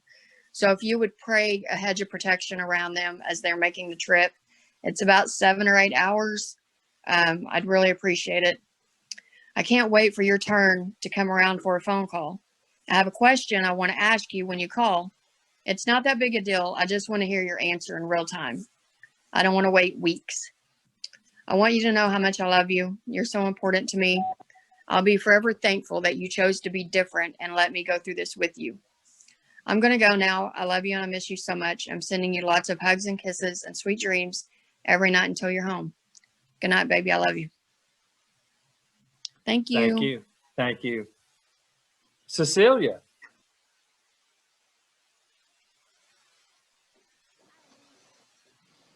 Hey, Cecilia. So this message is for Andres, aka LA Jr. in FDC Houston. He's my stepdad. And I miss him a lot and I think about you every day. I wish you were here with me for all the things that me and mom are going through, but we're gonna make it and we have the power to do this, to get through this with you. I also wanted to let you know that Coco misses you too, which is our family dog. And every time one of your brothers comes over, she gets super excited thinking it's you, but we miss you and I hope I get to go see you in a visitation soon. Other than that, I hope you're doing great and we'll talk to you soon. Love you. Thank you. Thank you. Okay, now I'm still trying to keep these in the order that I see them on my screen, folks. So don't get discouraged. I'll get to all of you. It looks like we have enough time for everybody. If I have to adjust the amount of time, I will. 5811, the last 4, 5811. Hello. Hey, mijo, it's me, Mom. Just want to tell you that I love you. This is for Isidro at the Polensky. Everybody's doing okay here. Me and Dad are just taking it easy, eating as much as we can, loving all the food. But we miss you, and the girls are doing okay.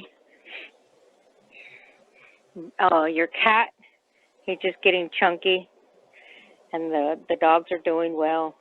But anyway, I just want to tell you that I love you and I miss you very much, and I can't wait to see you. Just take care in there, okay? I'll pass the phone to Dad. Hey, mijo, I love you. I talked to your tia Cirilla. She said to tell you that she loves you and to take care in there. And I talked to Jaime, same thing. He said take care in there, keep your head up. I love you. And either way, we'll go see you as soon as we can. Okay, mijo, I love you. Good night. Oh, we got a big surprise for you, too. You gained a sister-in-law this weekend. Christopher got married. And I'll send you some pictures. I love you, mijo. Good night. Thank you, everybody. All right. Thank you. The last four, 0687. 0687. Bueno, hola. Bueno. Buenas noches. Buenas Buenas noches. noches, Mr. Hank. How you doing? Oh, muy bien. Very good. Very good. Very good. Great. Yes, great. That's the word. Thank you, Mr. Hank. Hola, este saludo es para mi hijo Jan Ramírez, para el niño más hermoso. Hola, mi hijo. Aquí, como siempre, esperando este día que es tan importante para mí, para poder decirte cuánto te amo, mandarte muchos besos y abrazos, mi hijo. Ya sabes que te amo tanto, mi hijo, y que eres lo principal para mí, mi hijo. Sabes que te quiero tanto, hijo. Así que, mi hijito, le mando muchos besos y abrazos y quiero que se cuide mucho, mi hijo, que no se me vaya a enfermar. Cuídese mucho. Usted no pierda su fe, lléveselo tranquilo, porque nada gana con estresárseme y estar pensando cosas. Usted siga orando, no pierda su fe, porque si ya empezamos a dudar, ya valió. Así que usted siga adelante, porque el Señor tiene algo para usted, mijo. Usted no sabe lo grande que es el Señor, lo poderoso que es.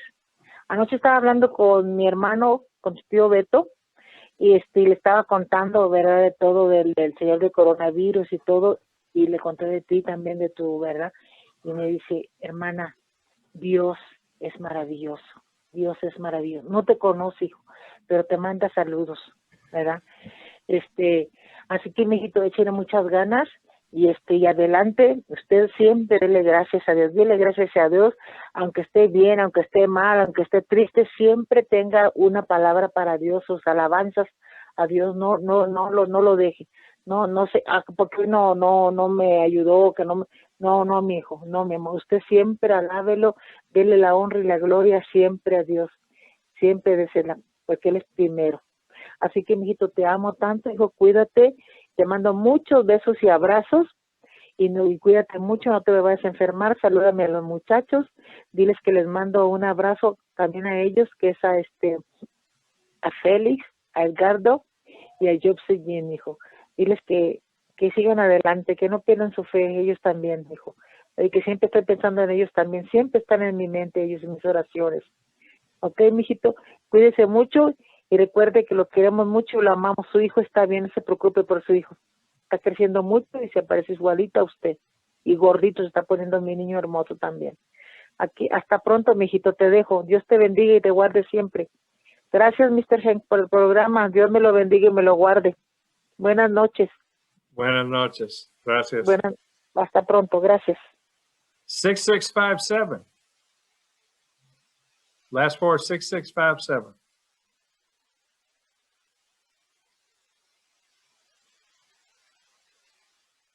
Hello? Hello. Hi, this is Julie from Georgia. Do a shout out to my nephew Wesley at the Galinsky unit. Want to tell you hi, that we're thinking about you, praying for you. Uncle Ronnie says hi. I also got a message from your dad. They're not feeling too good tonight, so they're not going to be able to do the shout out, but he wanted you to know that he was thinking about you and that they love you. Everyone's doing good here. I'm going to wish you an early happy Thanksgiving, as good as you guys can have. I'm sure if you could see family, it would be even better, but God bless and keep you all safe and in our prayers. I also want to tell you that I sent you a letter. I hope you got it. And I will be writing you again.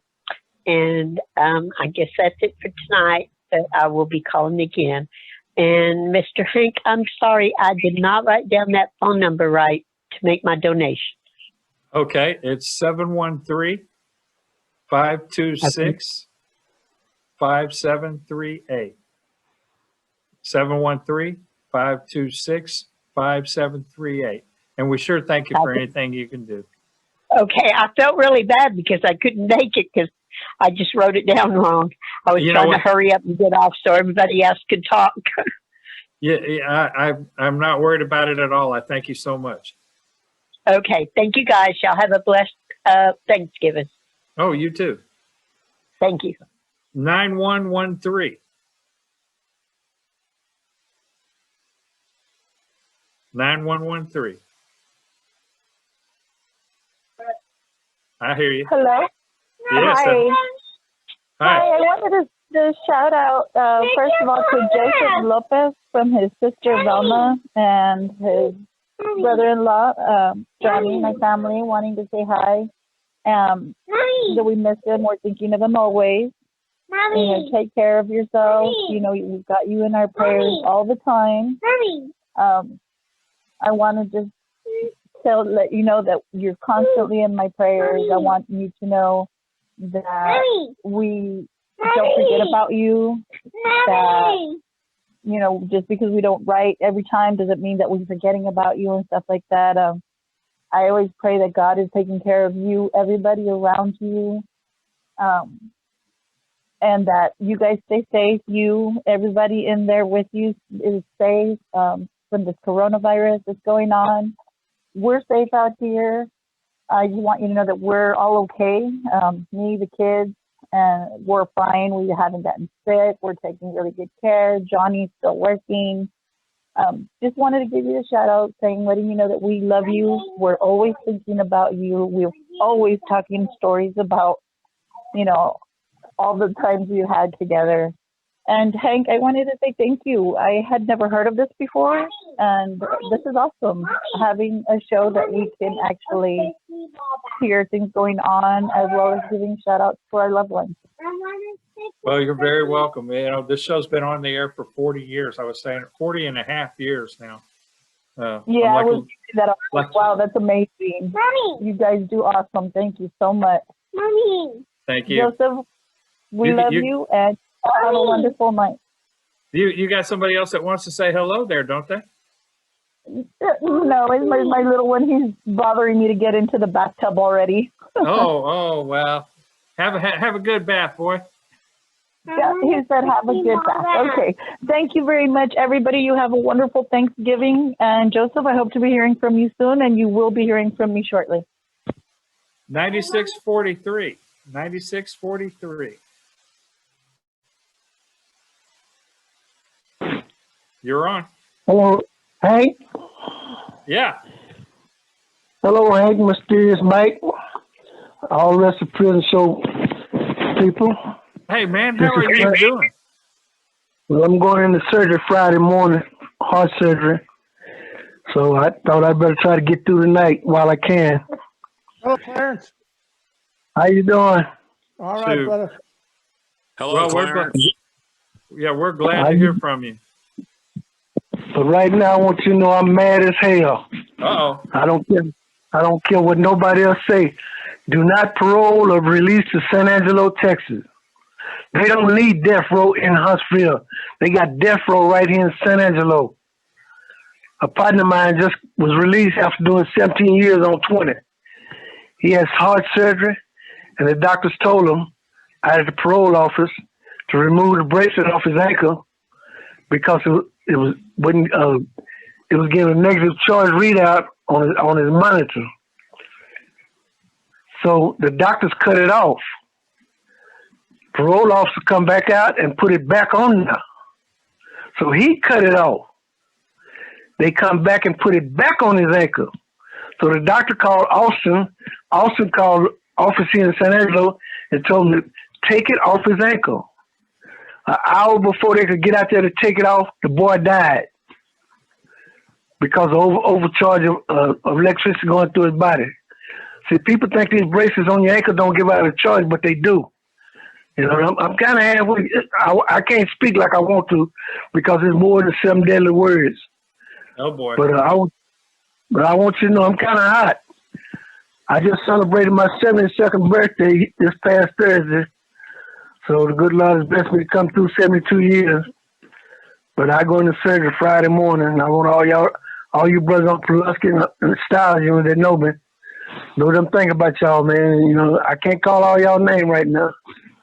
But please, if you can avoid San Angelo, Texas, please don't come this way. Because Lance Terrell, the head supervisor in the parole office here, and a few of his officers, they're handing out the death penalty and executing anybody they can. You know, they're not fair. You know, and I don't care who it is. My name is Clarence Lee Bowman, 33618, if you want to know who I am. And I want you to know I'm kind of teed off. You know, something needs to be done about these rednecks here in West Texas are so bad till it ain't funny. You know. Hey, Clarence, can you get me this man's name and number? Well, his name is Harden, but I don't have his number and stuff. I didn't get a chance to get it, but okay. He died, you know, and man, it really messed up his mother. I mean, it did his mother so bad they expecting her to pass now. Behind that, you know, it's really messed up, man. These people are so hard-headed, man. The doctor study tell them to do one thing, they want to do something else. Now, when I go into surgery Friday morning, they already got all the paperwork did on me to remove my bracelet. And guess what? I'm not going to let them put it back on. If the doctor say don't put it back on, I'm not going to let them put me back on. Also, we have to take, out here they got you doing a polygraph once a year. They set that off to January. If the doctor say not to take it, I'm not going to take it. And I mean that, come hell or high water. Because these people ain't right, man. They are not right. But his last name was Harden. And oh man, I can't even think straight right now. Well, let me shoot off an email about this. I bet you somebody in a position of power can get information on that. Yeah, he died about almost 3 weeks ago. Okay. You know, it upset me so bad, man. I've been in and out the doctor's office. I got a doctor's appointment tomorrow. Then I got to come right back and go in the hospital Friday morning. So I'm kind of upset, Hank. I mean, I'm kind of teased, man. You know, I understand. You know, and I also let them have a piece of my mind, too. And the good thing about it, they can't revoke me for saying what's on my mind.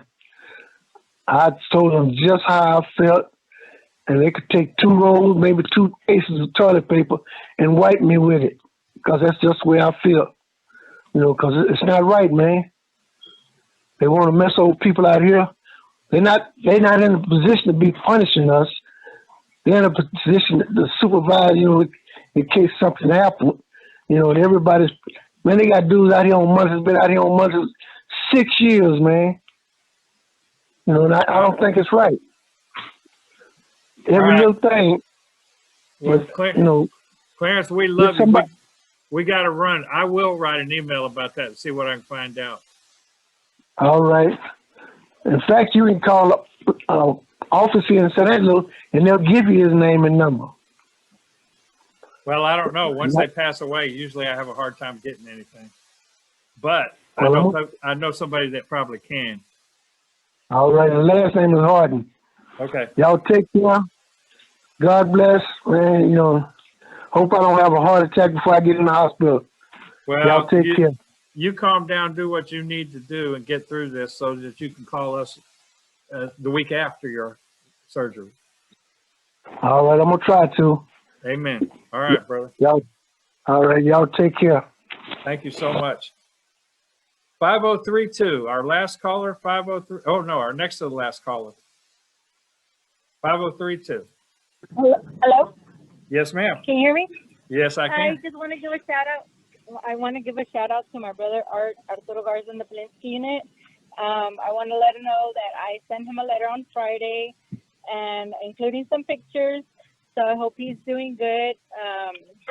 I thought I wasn't gonna have time to talk to him because I was at Baby Herman's game, and they had a basketball game, and they went into overtime. So I was like, oh my God, I wanted them to win, but at the same time, I didn't want to miss your call, brother. We miss you. We love you. Veronica, you want to say something, sister? Yes, I just want to tell you, brother, that I love you and I miss you. And I also wrote you a letter and sent out some pictures to you. I hope you get these this time since you didn't get the other ones. And just want to tell you, keep your head up. I know you're going through some stuff, and just pray. And I just want to tell you that I love you so much. And I hope to see you soon. Love you, brother. Keep your head up. We'll see you soon, and I'm sure as soon as we can get a talk to you or go see you, we're gonna be the first ones there. So just keep your head up, brother. We're here every Monday. We never fail. I try not to. We love you. Take care. Thank you. Thank you. Thank you. Good night. Thank you. Giovanna's Galaxy, I believe is what that is. Yes, hi. Hey. Good evening, good night. This is my first time calling. Actually, my husband is Andres from FDC Houston, and he's the one that told me about your show. So I looked you up, and I didn't know about it until he told me. So I just wanted to say that I love him. Just tell him that I love him. It was kind of a. If he's got a radio in there and he knows about us, he can probably hear you himself. Okay, yes, he does have a radio in there. I believe he does. I think that's how he hears you, because he told me about it. He says that he picks up your show. Well, just talk to him then. All right. Hey, baby, I just want to tell you that I love you. You know, we talked earlier and you called me at the perfect time because I was having a meltdown today just because I miss you so much. But I hope to see you next week. And that's all I got to say. Well, thank you so much. You're a great first time call. Thank you so much.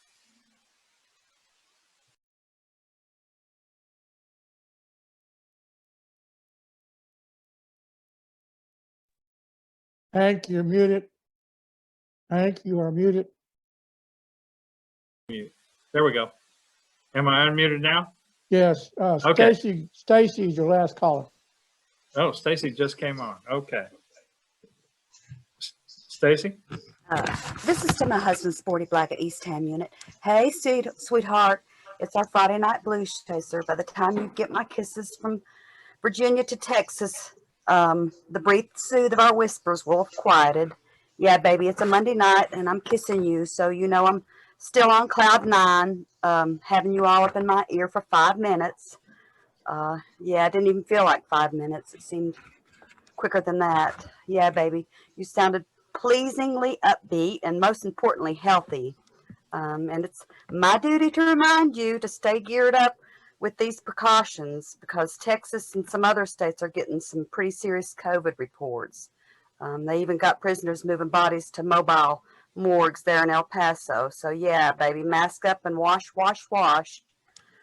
So baby, you know I've been hearing from you consistently, at least last week, and I forgot to even ask you if you got my pictures. Yeah, I know you got the calendar, but I didn't ask about the pictures, and I hope so by now.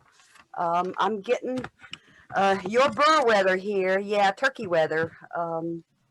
I have the little infrared heater cranked up as we speak, and the girls are snoring in front of it. They said to tell you they missed you like their mama. I spoke with Alex finally today, and I got the news. They're proceeding forward. Yeah, the snail pace of the courts. But we got it. Just stay focused and stay strong. Yeah, tough too. We got this, baby. We thrive and soon we'll triumph. I'm typing you a JPay as we speak, and you have 7 envelopes so far coming, so be on the lookout for all of those. But then you should have them by now. Also, by now, you know I've had multiple appointments this week, and all is well, just checkups.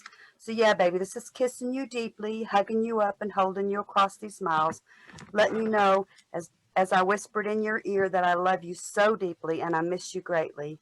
I love you so much. Take care. I love you. We got to run. Thank you so much, Stacy.